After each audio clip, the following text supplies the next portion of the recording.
ہم جس طریقے سے اپنے بچوں کو کسی چیز کی طرف رغبت دلانا چاہتے ہیں، مثال کے طور پر بچے کو اگر اسکول کی پڑھائی میں دلچسپی نہ ہو تو ہم اسے انکریج کرنے کے لیے ہر ممکن کوشش کرتے ہیں۔ کبھی اپنی باتوں سے اسے سمجھاتے ہیں، تعلیم حاصل کرو گے تو اس کے بینیفٹس تمہیں کیا ملیں گے وہ ہم بتاتے ہیں۔ کبھی ہم اسے وعدہ کرتے ہیں کہ اگر تمہارے نمبرز جو ہے گریڈز ہائی آ جائے تو تمہیں ہم فلاں فلاں گفٹ سے نوازیں گے۔ تو اس طریقے سے وہ بچہ تعلیم کی طرف رغبت کرتا ہے۔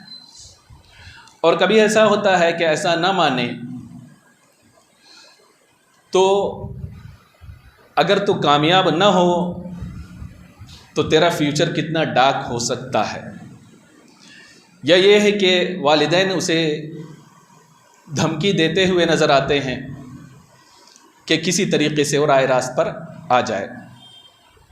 ایسے ہی اسلام میں بھی ایک طریقہ تبشیر کا ہے اور ایک طریقہ انذار کا ہے۔ اس کو آپ یوں سمجھیں کہ بہت سارے اعمال ایسے ہیں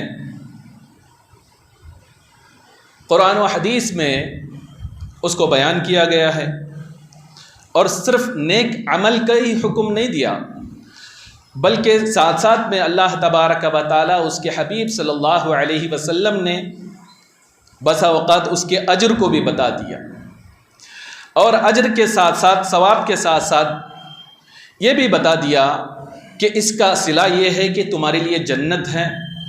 اور رسول اکرم صلی اللہ تعالی علیہ وسلم نے احادیث مبارکہ میں اور قرآن مجید میں اللہ تبارک و تعالیٰ نے جنت کے حسین مناظر کو لوگوں کے سامنے پیش کیا، اور اسی طریقے سے کہ بندہ مومن اگر کوئی غلط کام کرتا ہے، ناجائز کام کرتا ہے، تو اس کے لیے عذاب کیا ہوگا، اس سے روکا عذاب کیا ہوگا یہ بھی بتا دیا، اور جہنم کے ہولناک مناظر کو بھی قرآن میں بھی بیان کیا، احادیث میں بھی رسول اکرم صلی اللہ تعالی علیہ وسلم نے بیان کیا، تاکہ بندہ مومن اس غلط کام سے رک جائے۔ تو آپ نے نماز کے فضائل کے تعلق سے بے شمار فضیلتیں آپ نے سماعت کی، تو یقیناً بندہ مومن نماز ادا کرتا ہے تو جنت کے دروازے اس کے لیے کھول دیے جاتے ہیں، اور اللہ اور بندے کے درمیان حجاب ہٹا دیے جاتے ہیں، حور عین اس کے لیے استقبال کرتے ہیں، اور جنت کے لیے اس کے لیے مقام ہے۔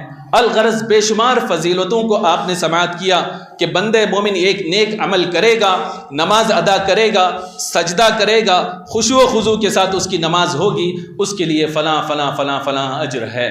ایسے ہی کہ بندہ مومن اگر نماز نہ ادا کرے، بندہ مومن خشوع و خضوع کے ساتھ نماز نہ ادا کرے، نماز میں سستی کرے، کاہلی کرے، جماعت کو چھوڑے، تو اللہ کے رسول صلی اللہ تعالی علیہ وسلم نے اس کے تعلق سے بھی وعیدیں بیان کی ہے، قرآن نے بھی بیان کیا کہ جو بے نمازی ہے اس کے لیے عذاب کیا ہے۔ تو اس کو بیان کرنے کی ضرورت اس لیے پڑتی ہے کہ رمضان المبارک میں چونکہ آدمی روزہ رکھ کے نفس کو کنٹرول کر چکا ہوتا ہے، کنٹرول کرتا ہے، اور شیطان جو ہے وہ جگڑ دیا جاتا ہے، اس لیے بندہ مومن اذان ہوتے ہی نماز کا انتظار کر رہا ہوتا ہے، مسجد میں فوراً چل پڑتا ہے، جہاں وہ فرض کی ادائیگی کرتا ہے وہاں سنتوں نوافل کی بھی ادائیگی کرتا ہوا نظر آتا ہے۔ لیکن چونکہ رمضان المبارک کا مہینہ جو ہی ختم ہوتا ہے تو اب شیطان اس پر سوار ہوتا ہے، تو اب نماز سے جماعت سے پہلے بھاگنا شروع کرتا ہے، پھر اس کے بعد میں نماز سے وہ سستی کرنے لگتا ہے، اور آخر کار وہ نماز سے ہی مسجدوں سے دور ہوتا ہوا نظر آتا ہے۔ ایسی صورت میں ضرورت اس بات کی ہے کہ آدمی سمجھے، یعنی انذار کیا ہے، اللہ اللہ اور اس کے رسول صلی اللہ علیہ وسلم نے بے نمازی کے تعلق سے کیا حکم فرمایا، قرآن میں کون سی آیتیں ہیں، اس کو سمجھیں تاکہ آدمی کے دل میں خوف پیدا ہو اور وہ نماز میں سستی اور کاہلی نہ کرے، مسجد کی طرف وہ بڑھتا ہوا نظر آئے۔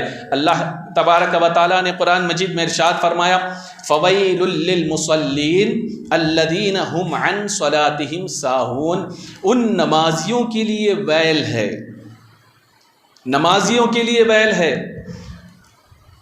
جو اپنی نمازوں سے سستی کرتے ہیں۔ آپ اس آیت پہ غور کریں تو آپ کو معلوم ہوگا کہ ویل کیا ہے۔ امام غزالی رحمۃ اللہ تعالی علیہ فرماتے ہیں، اور احادیث مبارکہ کا مفہوم بھی یہی ہے کہ ویل جہنم کی ایک ایسی وادی کا نام ہے۔ صدر الشریعہ علی رحمۃ الرضوان فرماتے ہیں کہ جہاں اگر زمین کے مضبوط بڑے بڑے پہاڑ بھی اگر اس ویل کے اس وادی میں ڈالے جائیں تو وہ جل کر خاک ہو جائیں۔ تو اب اس آیت میں فرمایا جا رہا ہے جو نماز سے سستی کرتے ہیں ان کے لیے ویل ہے۔ اب آپ خود سوچیں کہ جو نماز تو پڑھتے ہیں لیکن سستی کے ساتھ پڑھتے ہیں ان کے لیے ویل ہے، تو جو سرے سے نماز ادا نہیں کرتے ان کا عذاب کیا ہوگا، اسی سے آپ اندازہ لگائیں۔ اب دوسری آیت کریمہ اللہ تبارک و تعالی ارشاد فرماتا ہے فَخَلَفَ مِن بَعْدِهِمْ خَلْفٌ أَضَاعُوا الصَّلَاةَ وَاتَّبَعُوا الشَّهَوَاتِ فَسَوْفَ يَلْقَوْنَ غَيًّا، ان کے بعد کچھ ناخلف لوگ پیدا ہو گئے جنہوں نے نماز کو ضائع کیا اور اپنے نفس کی پیروی کرنا شروع کیا، تو اللہ تعالیٰ فرماتا ہے فَسَوْفَ يَلْقَوْنَ غَيًّا کہ وہ غے میں ڈالے جائیں گے۔ اب یہ غے ہے کیا؟ اور پھر دوسری بات نماز کو ضائع کرنا، یہ ہے کیا؟ تو حضرت سعید بن المسیب رضی اللہ تعالیٰ عنہ ارشاد فرماتے ہیں کہ نماز کو ضائع کرنے سے مراد یہ نہیں ہے کہ بندہ سرے سے نماز ادا نہ کریں، بلکہ آپ فرماتے ہیں کہ نماز کو ضائع کرنے سے مراد یہ ہے کہ آدمی فجر کی نماز فجر کے وقت میں نہ پڑھ کر نیند میں گزارے، اسے قضا کر کے پڑھے، یا ظہر کے وقت پڑھے۔ آپ فرماتے ہیں ظہر کی نماز ظہر کے وقت میں نہ پڑھ کر عصر کے وقت میں پڑھے، اور اسے ہی عصر کی نماز مغرب کے وقت میں، مغرب کی عشاء کے وقت میں، اور عشاء کی بھی آدمی قضا کر کے دوسرے دن پڑھ لے۔ تو اس حدیث سے آپ کو یہ بات سمجھ میں آئے گی کہ نماز کو ضائع کرنے سے مراد یہی ہے کہ آدمی نماز کو قضا کر کے پڑھے۔ وہ شخص فَسَوْفَ يَلْقَوْنَ غَيًّا، قضا کرنے والے کے لیے یہ ہے کہ اللہ تعالیٰ اس کو غے میں ڈالے گا۔ اب یہ غے کیا ہے؟ غے علماء فرماتے ہیں یہ بھی جہنم کی ایک وادی کا نام ہے غے، اور یہ وہ وادی ہے کہ اس کی آگ جہنم کے سارے دوسرے وادیوں سے زیادہ سخت ہے، اور اس کی گہرائی دوسرے سارے وادیوں سے سب سے زیادہ گہری ہے، اور اس کے اندر ایک کنواں ہے جس کا نام ہے حبحب۔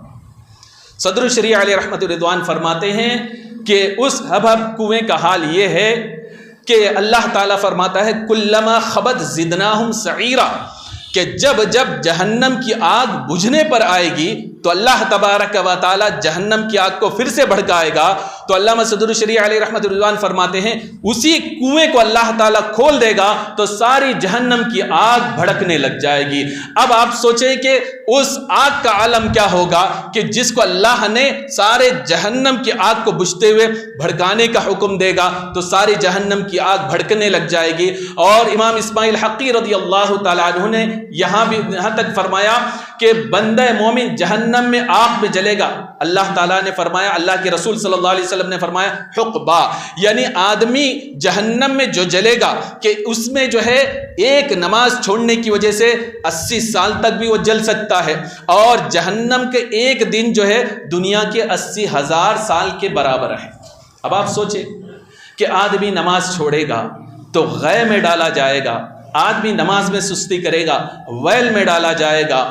اور یہ ویل کیا ہے، غے کیا ہے؟ آپ نے سنا کہ وہ ویل ہے کہ جس سے جہنم کی دوسری وادیاں آگ سے پناہ مانگے. غے وہ ہے کہ جس سے دوسرے وادیاں جو ہے پناہ مانگے کہ اللہ تبارک و تعالیٰ کہ اس غے کی آگ سے ہمیں بچا. تو آپ خود سوچیں جہنم کی آگ دوسرے آگ سے جب پناہ مانگتی ہے کہ آدمی انسان اس آگ کو کیسے برداشت کر سکے گا، جبکہ دنیا کی آگ اس سے کروڑہا حصہ اس کا کم ہے آگ جلانے میں.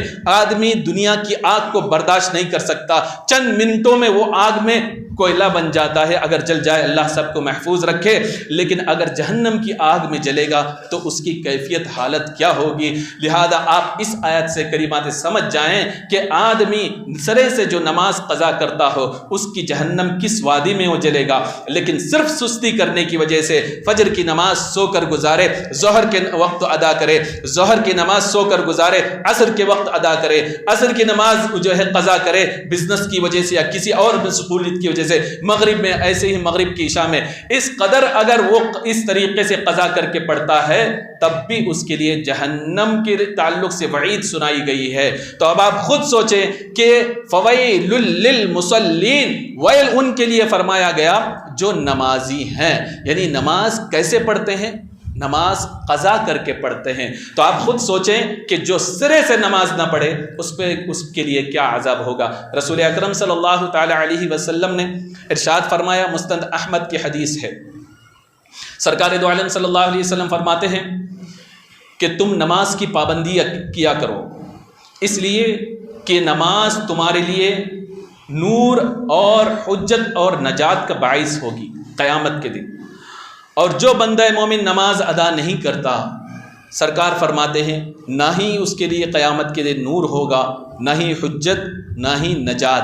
آگے سرکار دو عالم صلی اللہ علیہ وسلم فرماتے ہیں اس کا حشر قیامت کے دن فرعون، حامان، قارون اور ابی بن ابی خلف کے ساتھ ہوگا. اللہ اکبر کبیرہ.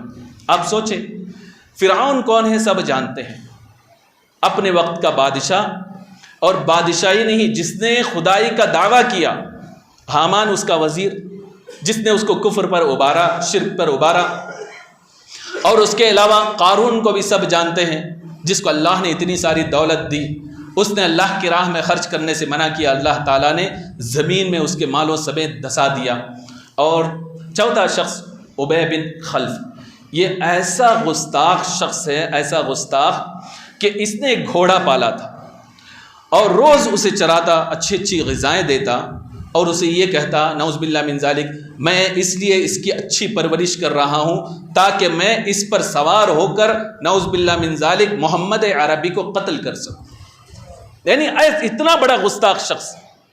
جب یہ بات سرکار دو عالم صلی اللہ تعالی علیہ وسلم کو پہنچی تو سرکار دو عالم صلی اللہ علیہ وسلم نے ارشاد فرمایا ابی بن ابی خلف کو میں اپنے ہاتھوں سے قتل کروں گا.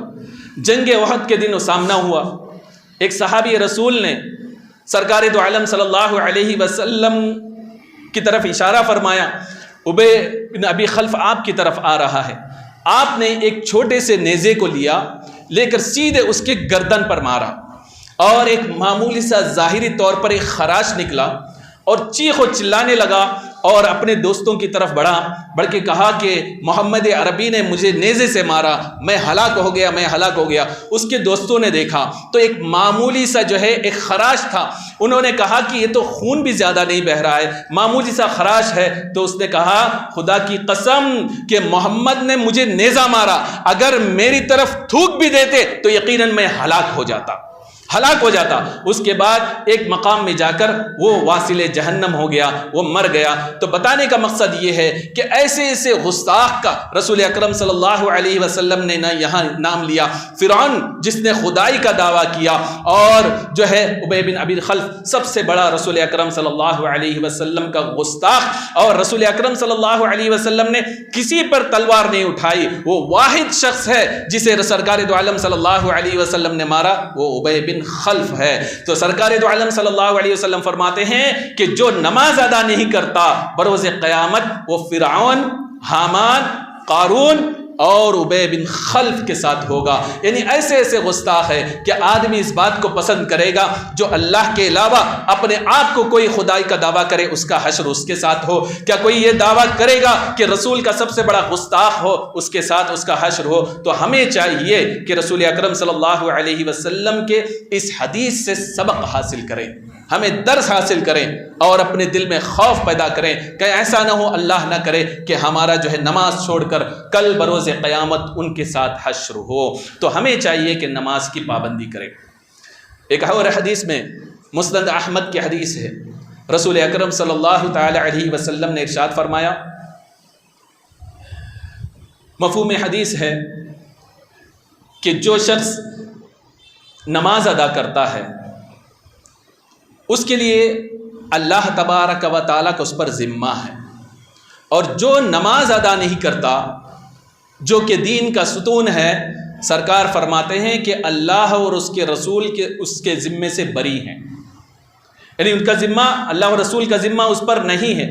اب آپ خود سوچیں، وہ رسول اکرم صلی اللہ علیہ وسلم جنہوں نے فکر امت میں رو رو کر زندگی گزارا، اس امت کے لیے ہمیشہ مغفرت کی دعائیں کرتے رہے، اور بروز حشر جہاں سارے انبیاء کے پاس جب سب پریشان ہوں گے، جب ہما ہمی کا حال ہوگا، اس حالت میں سب انبیاء اکرام کے پاس دوڑیں گے، سب یہ کہیں گے اذهبوا الی غیری، کسی اور کے پاس جاؤ۔ اس وقت بھی اگر کوئی شفقت کرنے والا نبی ہوگا، آپ کو بچانے والا کوئی نبی ہوگا، انا لہا کر کے کوئی اور نہیں، حضور خاتم النبیین صلی اللہ تعالی علیہ وسلم ہوں گے، وہ آپ کو بچائیں گے۔ تو ایسی صورت میں وہ فرماتے ہیں کہ جو نماز نہیں ادا کرے گا اللہ اور رسول کا ذمہ اس پر نہیں ہے۔ تو آپ خود سوچیں، بروز قیامت آپ کو جب رسول کے ذمہ آپ نہیں ہوں گے تو آپ کو کون بچائے گا؟ کون بچائے گا؟ تو یہ بے نمازی جو نماز ادا نہیں کرتا، اس کی یہ سارے عذاب ہیں کہ جس کی وجہ سے آدمی اس میں مبتلا ہوگا نماز نہ ادا کرنے کی وجہ سے۔ تو بندہ مومن کو چاہیے اس پر غور کرے کہ ویل کیا ہے، غے کیا ہے، جس کے تعلق سے فرمایا گیا کہ نماز میں سستی کرنے کی بنا پر اس پر ڈالا جائے گا۔ وہ فرعون و حامان ابی بن خلف کون ہے کہ جو نماز ادا نہ کرنے کی وجہ سے اس کے ساتھ جو ہے حشر اس کے ساتھ ہوگا؟ بندہ مومن ان ساری باتوں کو اپنے ذہن و دماغ میں رکھے گا تو یقیناً وہ نماز کا عادی ہو جائے گا۔ بے شمار واقعات ہیں جس کو علماء کرام، امام غزالی رحمۃ اللہ تعالی علیہ نے خصوصاً، اور امام جلال الدین سیوطی رحمۃ اللہ تعالی علیہ نے انیس الجلیس میں بہت سارے واقعات بیان کیے ہیں۔ آپ فرماتے ہیں کہ عیسیٰ علیہ السلام ایک مقام سے گزرے، بہت ہی خوش نما شہر تھا، گاؤں تھا، اور وہاں باغیچے تھے، اور اس کے علاوہ پانی کی نہریں جاری تھی، خوش نما منظر تھا۔ آپ وہاں گئے، لوگوں نے مہمان نوازی کی، اور پھر آپ وہاں سے رخصت ہو گئے۔ 6 سال کے بعد جب آپ واپس وہاں سے گزرے تو دیکھا کہ نہ ہی وہاں کوئی جھیل ہے، نہ کوئی جھرنا ہے، نہ کوئی باغات ہے، سارے سب کھنڈرات میں تبدیل ہو چکے ہیں، سب کچھ تباہ و برباد ہو چکا ہے۔ آپ حیران رہ گئے کہ 5 سال کے اندر اس قدر تبدیلی کیسے آ گئی؟ امام جلال الدین سیوطی رضی اللہ تعالی عنہ آگے اس واقعے کو نقل فرماتے ہیں کہ حضرت عیسیٰ علیہ السلام نے رب تبارک و تعالیٰ کی بارگاہ میں دعا کی، مولا تبارک و تعالیٰ آخر کیا ماجرا ہے کہ اس طریقے سے نوست اس میں کیا آ گئی، سب کچھ جو ہے کھنڈرات میں تبدیل ہو گئے؟ تو اللہ تبارک و تعالیٰ نے ان پر وحی نازل فرمائی کہ ایسا کوئی اور وجہ نہیں، بلکہ یہاں سے ایک بے نمازی گزرا اور اس جھیل سے اس نے پانی پیا اور اس میں تھوکا، اس بے نمازی کی نحوست کی وجہ سے اللہ تبارک و تعالیٰ نے سب کچھ برباد فرما دیا۔ اب آپ خود سوچیں کہ ایک بے نمازی کی نحوست کی وجہ سے پھلتا پھولتا شہر تباہ و برباد ہو گیا اور کھنڈرات میں تبدیل ہو گئے۔ تو آپ کے ذہن میں سوال پیدا ہو سکتا ہے کہ وہ شہر تباہ ہو گیا، لیکن ہم نماز ادا نہیں کرتے، کروڑوں ہزاروں لوگ محلے میں ایسے ہوں گے اور شہر میں ہوں گے جہاں نماز ادا نہیں کرتے، لیکن شہر ترقی کرتا ہوا نظر آتا ہے، نئے نئے بلڈنگیں بنتی جا رہی ہیں اور روڈز پہ روڈز بنتے جا رہے ہیں، تو یہاں تو ترقی نظر آتا ہے، لیکن نحوست کی وجہ سے سب تباہ ہوتا ہے۔ تو میں آپ کو بتاتا چلوں، یہ ساری ترقیاں ظاہری ترقی ہیں، ہیں اور باطنی آپ ترقی آپ دیکھیں، کیا آپ کے گھر میں برکتوں کا نزول ہوتا ہے؟ کیا آپ کے رزق میں برکتیں ہیں؟ کیا آپ کے بچے آپ کے فرما بردار ہیں؟ کیا آپ کی بیویاں آپ کے فرما بردار ہیں؟ کہ ظاہری طور پر کھنڈرات میں تبدیل نہیں ہو رہے، لیکن یہ سارے عذاب سب کے گھر پہ نازل ہوتے ہوئے نظر آتے ہیں۔ برکت اٹھ چکی ہے، بچوں کی فرما برداری بھی یہ بھی غائب ہو چکی ہیں، بیوی بھی شوہر کی بات کو قبول کرنے کے لیے تیار نہیں ہے۔ یہ ساری چیزیں کیا ہے؟ انہی چیزوں کی سی نوست تو ہے کہ جب بندہ مومن اللہ رسول کے فرما برداری نہیں کرتے تو یہ ساری چیزیں وہ جو بڑا ہوتا ہے اس کے نافرمان بنتے ہوئے نظر آتے ہیں۔ تو یہ ساری نحوستیں ہیں کہ جو ہم پر ظاہر ہو رہی ہیں۔ اب جب ہم اللہ تبارک و تعالیٰ کی بارگاہ میں سربا سجود نہیں ہوں گے تو اب آپ خود سوچیں کہ بندہ مومن کا یہ شیوا ہوگا کہ وہ دوسروں کے سامنے در بدر ٹھوکریں کھاتا پھرے۔ تو ہمیں یہ چاہیے، اگر آپ کے گھر میں برکتیں چاہیے، آپ کو چاہیے کہ آپ کے بچے فرما بردار بن جائیں، آپ کو چاہیے کہ آپ کی بیوی نیک ہو، آپ کے بچے نیک ہو اور وہ فرما بردار بن جائیں، آپ کی رزق میں برکت ہو، تو یقیناً آپ نماز ادا کریں گے تو ساری برکتیں ہوں گی۔ امام سیوطی رضی اللہ تعالیٰ عنہ فرماتے ہیں کہ جب بندہ مومن نماز ادا کرتا ہے تو اللہ تبارک و تعالیٰ اس کے لیے بھلائی کا دروازہ کھول دیتا ہے، بھلائی کا دروازہ کھول دیتا ہے، اور جب بندہ نماز ہی چھوڑ دیتا ہے تو خیر کا دروازہ اس کے لیے بند ہو جاتا ہے۔ تب آپ خود سوچیں کہ رب کی جانب سے جب خیر کا دروازہ بند ہو جائے، آپ 1000 بزنس کے لیے کوشش کریں، آپ 1000 جاب کے لیے کوشش کریں، آپ کوشش کریں کہ فائنانس میں فائنانس کرتے جائیں، ترقی ہو جائیں، تو اس قدر ترقی نہیں ہو سکتی۔ اگر ترقی ہو بھی جائے تو اس میں برکت میسر نہیں آتی۔ لہذا آپ سے گزارش یہ ہے کہ رمضان المبارک کا مہینہ تو گزر گیا، لیکن نماز کا وقت نہیں گزرا۔ زندگی بھر آپ کو نماز ادا کرنی ہے، وہ بھی کیسے ادا کرنی ہے؟ وقت پر ادا کرنی ہے۔ اب چونکہ آپ عادی ہو چکے ہیں نماز کے، پورا رمضان المبارک میں آپ نے نماز ادا کی ہے، اگر آپ اب اس کو جاری رکھیں گے تو انشاءاللہ تبارک و تعالی یہ آپ عادت بن جائے گی۔